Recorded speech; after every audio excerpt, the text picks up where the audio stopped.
नमस्कार, आप देख रहे हैं स्टार न्यूज और मैं हूं आपके साथ पल्लवी तिवारी। अपने उत्तर प्रदेश में आप सभी का स्वागत है। बुलेटिन की शुरुआत करेंगे पहली खबर से। पहली खबर उत्तर प्रदेश के मेरठ से है। आपको बता दें, शोभा यात्रा निकालने को लेकर बवाल मच गया, जिसमें एक महिला की मौत हो गई। मेरठ में खूनी संघर्ष से सनसनी फैल गई। दबंगों ने घर में घुसकर परिवार पर ताबड़तोड़ गोलियां बरसा दी, जिसमें एक महिला की मौत हो गई, जबकि कई अन्य लोग इस हमले में घायल हुए हैं। घटना को अंजाम देने के बाद आरोपी दबंग अभी तक फरार चल रहे हैं। बता दें कि मामला मेरठ के थाना सरधना क्षेत्र की इकड़ी गांव का है, जहां रविदास जयंती के मौके पर शोभा यात्रा निकालने को लेकर परिवार में आपसी मतभेद हो गया। दोनों ही पक्ष दलित समुदाय से ताल्लुक रखते हैं, जिसके बाद मामला बढ़ गया और आज दबंग युवकों ने घर में घुसकर ताबड़तोड़ फायरिंग कर दी। इस दौरान इलाके में चीख पुकार मच गई, जिसके घंटों बाद थाना पुलिस मौके पर पहुंची और पुलिस ने मौके पर पहुंचकर शव को कब्जे में ले लिया। वहीं घायलों को अस्पताल में भर्ती करा दिया गया है। बता दें कि आरोपियों की तलाश में पुलिस दबिश देने की योजना बना रही है। हालांकि अब तक पुलिस के हाथ एक भी आरोपी नहीं लग सका है। घटना को लेकर लोगों में पुलिस के प्रति आक्रोश भी नजर आया। फिलहाल इलाके में पुलिस बल तैनात कर दिया गया है। दो सगे भाइयों के बीच में विवाद होना मुख्य कारण बनकर आ रहा है, जिसमें एक भाई का नाम गिरवर है और उसके पुत्र, ये पहला पक्ष है। दूसरे भाई का नाम शंभू है। इसमें रविदास कमेटी में घोटाले को लेकर शंभू के द्वारा अपने भाई और उनके पुत्रों का नाम उजागर किया गया था। बताया गया था कि इस कमेटी में फ्रॉड किया जा रहा है। इसी बात को लेकर कल भी इन दोनों पक्षों के बीच में विवाद हुआ था। उसी विवाद के चलते गिरवर पक्ष के लोगों के द्वारा, उसके पुत्रों के द्वारा आज गोली मारकर हत्या की गई है। जयंत चौधरी ने किसान पंचायत में की शिरकत। पश्चिम यूपी के बाद अब पूर्वी यूपी में भी किसान आंदोलन की चिंगारी उठने लगी है।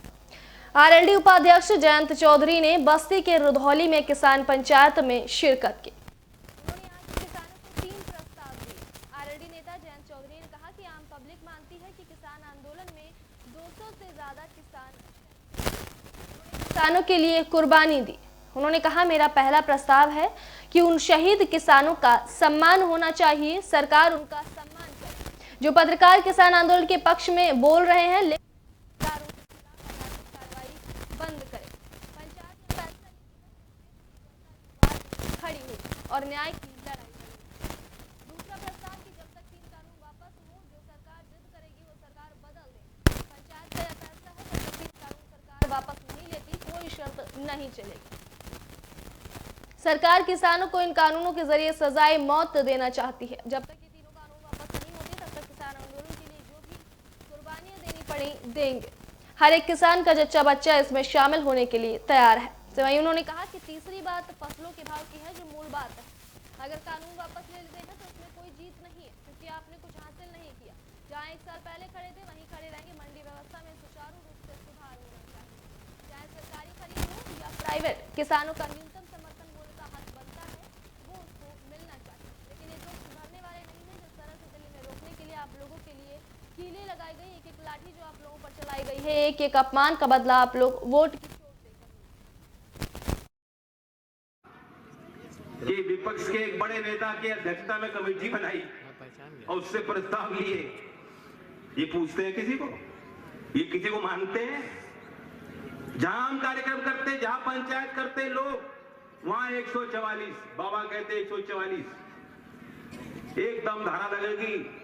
खैर 2011 में मोदी जी ने मनमोहन सिंह जी के साथ अपनी फोटो खिंचाई थी और एक प्रतिवेदन सौंपा और मांग करी थी कि एमएसपी के लिए कानून बनना चाहिए, क्योंकि जो निजी व्यापार भी हो तो वो भी जो है एमएसपी के दायरे में आए और कम से कम न्यूनतम समर्थन मूल्य हम मांग कर रहे हैं, न्यूनतम तो किसानों को मिलना चाहिए। ये खुद उनकी भाषा था। सरकार में आ गए। 2018 में आयोग है CACP, जो हर फसल के लागत पे फैसला लेके सुझाव देता है सरकार को कि एमएसपी क्या होनी चाहिए। सरकार का आयोग है, उनकी सिफारिशों की बाध्यता नहीं होती, लेकिन किसान के लिए बहुत महत्वपूर्ण है। उस आयोग ने एक रिपोर्ट 2018 में केंद्र सरकार को कि विपक्ष के एक बड़े नेता गिरफ्तार किया।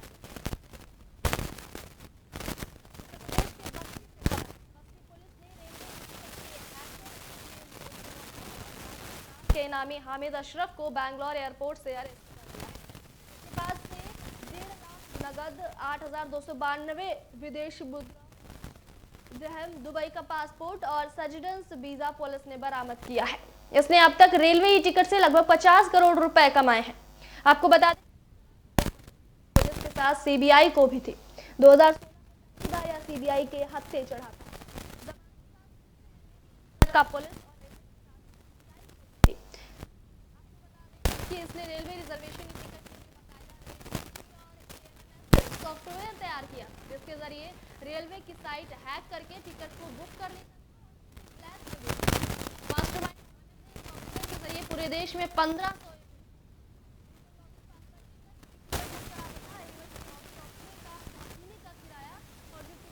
होते थे उसका कमीशन लेता था।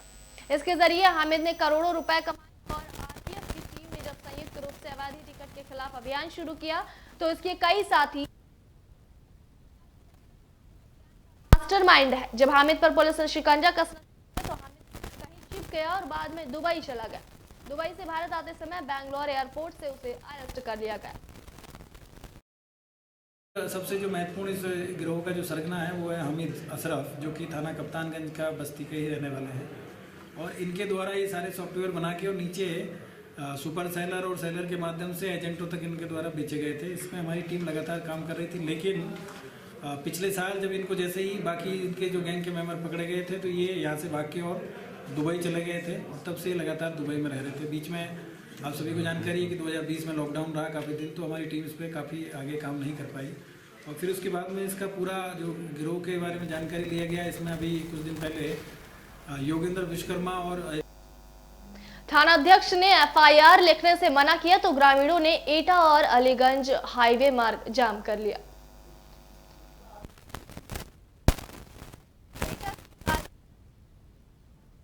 सुखपुर का पूरा मामला है कर दिया। महिलाओं और बच्चों ने रोड पर मोटरसाइकिल और साइकिलें खड़ी कर रोड जाम कर दिया। अलीगंज रोड पर गांव बता दें कि यह विरोध 20 दिन पहले गायब हुए व्यक्ति की जैकेट और आधार कार्ड गांव के मुकदमा दर्ज कर रखा है। ग्रामीणों का आरोप है कि थाना अध्यक्ष ने नामजद एफआईआर लिखने से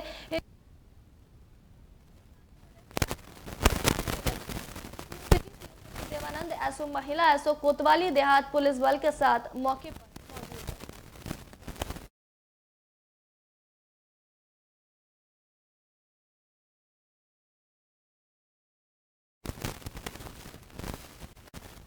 गाजियाबाद में अवैध फैक्ट्री में बॉयलर फट गया। उत्तर प्रदेश के गाजियाबाद से खबर है। गाजियाबाद के मोदी नगर बॉयलर फटने से पूरे क्षेत्र में हड़कंप मच गया। साथ ही हादसे में महिला सहित घायल भी हुए। वही सूचना मिलने पर पुलिस के आला अधिकारी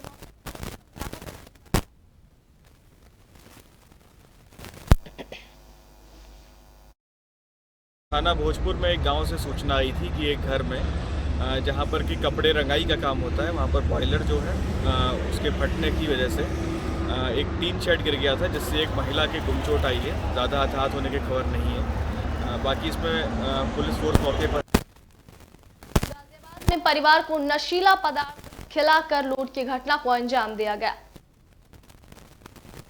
गाजियाबाद विजयनगर थाना क्षेत्र में विगत दिवस एक घर में परिवार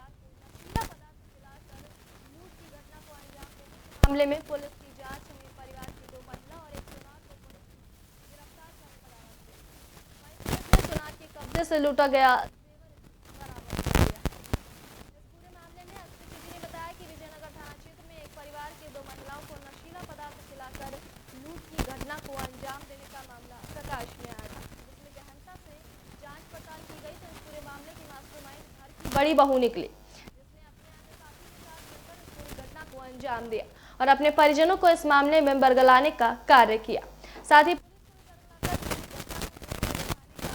किया था, लेकिन सर्विलांस और मैनुअल इंटेलिजेंस की परिवार की 2 महिलाएं और एक सुनार को हिरासत में लेकर पूछताछ की गई तो पूरे घटनाक्रम का खुलासा हो गया और आज घर की 2 महिला पुलिस हिरासत गिरफ्तार किया गया सुनार हाथरस का बताया जा रहा है। इस घटनाक्रम में यानी कि पूछताछ की जांच पड़ताल की जा रही है।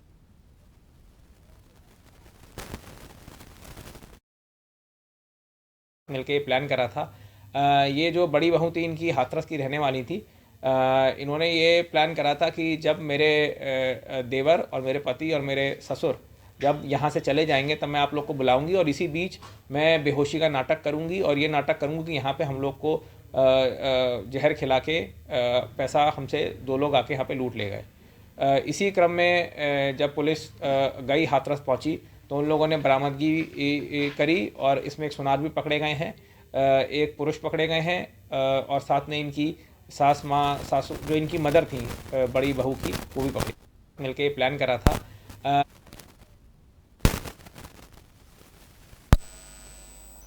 उत्तर प्रदेश के हाथरस से है। हाथरस जंक्शन क्षेत्र के गांव गंगचोली में एक घर में खाना बनाते समय घरेलू सिलेंडर में भीषण आग लग गई। तेज धमाके के साथ सिलेंडर फटने से एक महिला की दर्द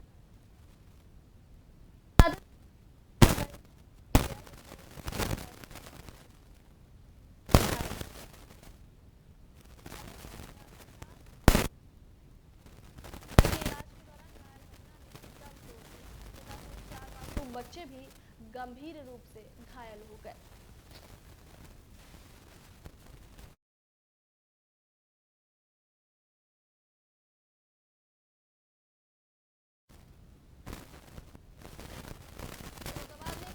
डीलर के घर में इनकम टैक्स कर लूटपाट की गई।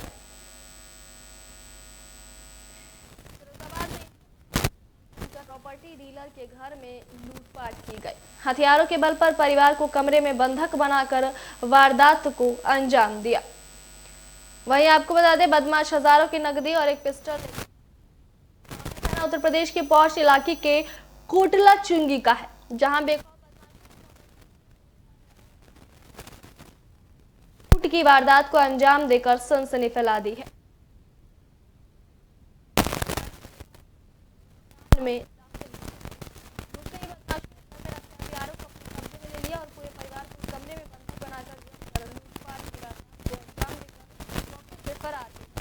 बदमाशों की संख्या 7 से 8 बताई जा रही है। वही बदमाश बंद करने में खराब फ्रिज में रखकर फरार हो गए।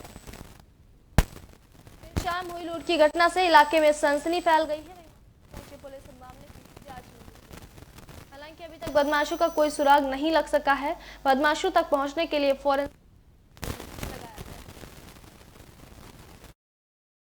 किया और लौटते समय इनके 2 राइफल, एक रिवॉल्वर और 40,000 रुपया लेते गए हैं। इस सूचना पर तत्काल हमारी पुलिस टीम यहाँ पे मौके पे पहुँची। SPRA और मैं स्वयं भी यहाँ पे पहुँचा। फील्ड यूनिट इत्यादि ने सभी ने यहाँ पे छानबीन की, पूरा सर्च किया गया तो 2 राइफलें एक कमरे में छुपाई हुई पुलिस को बरामद हो गए। इनके भतीजे का कि इनकम टैक्स के लोग आ गए हैं घर पे, आपने फटाफट घर पे आ जाओ। मैं ठीक है, मैं 5 मिनट में पहुंचता हूं। 5 मिनट में जैसे ही मैं पहुंचा घटनास्थल पर पता चला जाके कि 7-8 लोग 8-9 लोग घर में आए। एक पुलिस की वर्दी में था, वाइट कलर की स्कॉर्पियो थी। इनको ले जाके कमरे में उन्होंने बंद कर दी। जो घटना के बाद इन्होंने बताया ना, तो वो इनको बंद कर दिया कमरे में। सारी फाइल वाइल दीवाल सब खंगाली। ऐसे एक इनकम टैक्स की अधिकारी होती है और नकदी की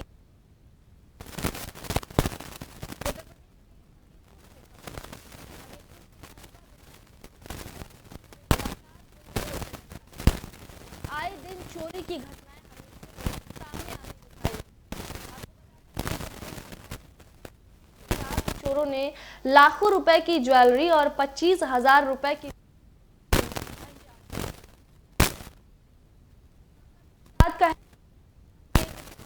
परिजन गहरी नींद में सो रहे थे। तभी चोरों ने दरवाजे की कुंडी खटखटाई और घर में रखे जेवर और नकदी पार कर दी। जब नींद खुली तो उनके होश उड़ गए। घर का पूरा सामान अव्यवस्थित पड़ा हुआ था, साथ ही उनकी ज्वेलरी और 25,000 जा चुके थे। पीड़ित ने थाने में तहरीर देकर न्याय की गुहार लगाई है। वहीं आपको बता दें कि पीड़ित की तहरीर के आधार पर पुलिस ने अज्ञात चोरों के खिलाफ मुकदमा पंजीकृत कर लिया है। साथ ही साथ तलाश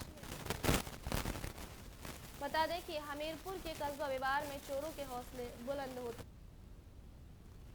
घर में सो रहे एक परिवार चोरों ने 25,000 रुपए की नकदी की लूट की घटना को अंजाम दे दिया।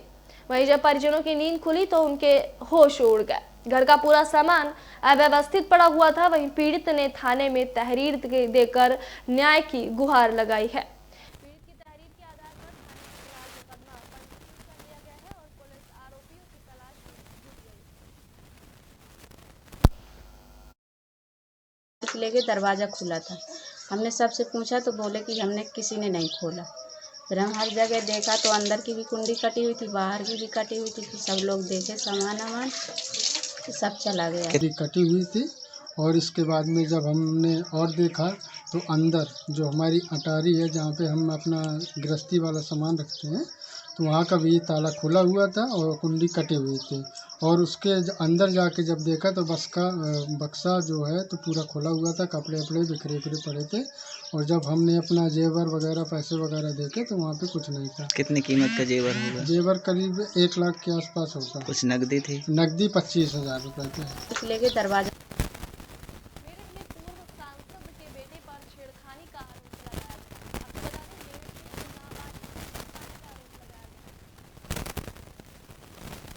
खबर उत्तर प्रदेश के मेरठ से।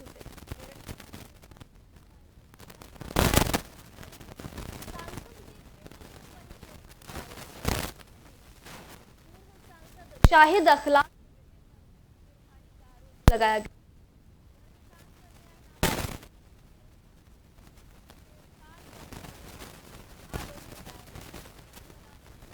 पूर्व सांसद शाहिद अखलाक का बेटा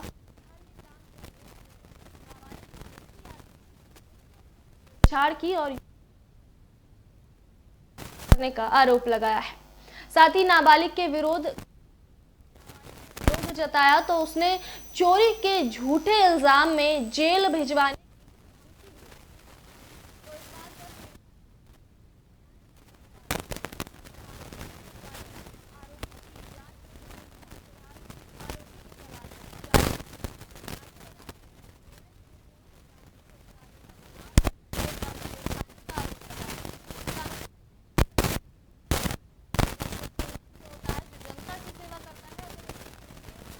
की सुरक्षा नहीं कर पाएंगे।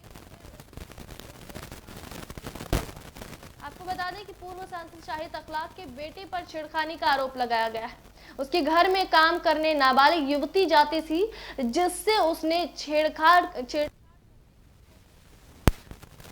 ने जब विरोध जताया तो उसने चोरी के झूठे इल्जाम में जेल भिजवाने की पीड़िता ने पुलिस से न्याय की गुहार लगाई।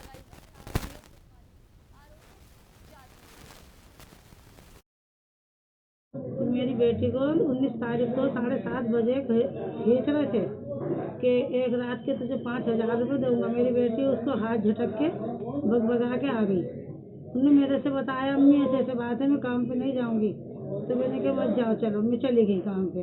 जब मैं गई मैंने पूरे दिन काम करा। 20 तारीख को 10:30 बजे मुझे सेब ने बुलाया तो उसके बेटा कामिल, उसकी शाहिद अखलाक की बहू खसीबा, तो हमारे घर में चोरी हो गई, जरा बाजी कहीं फाल खुलवाने जाओ। मैंने कहा कहाँ जाऊँ? फला जगह नाम बताया उन्होंने। अपने उत्तर प्रदेश में अभी के लिए इतना ही। फिलहाल देखते रहिए AB स्टार न्यूज़। नमस्कार।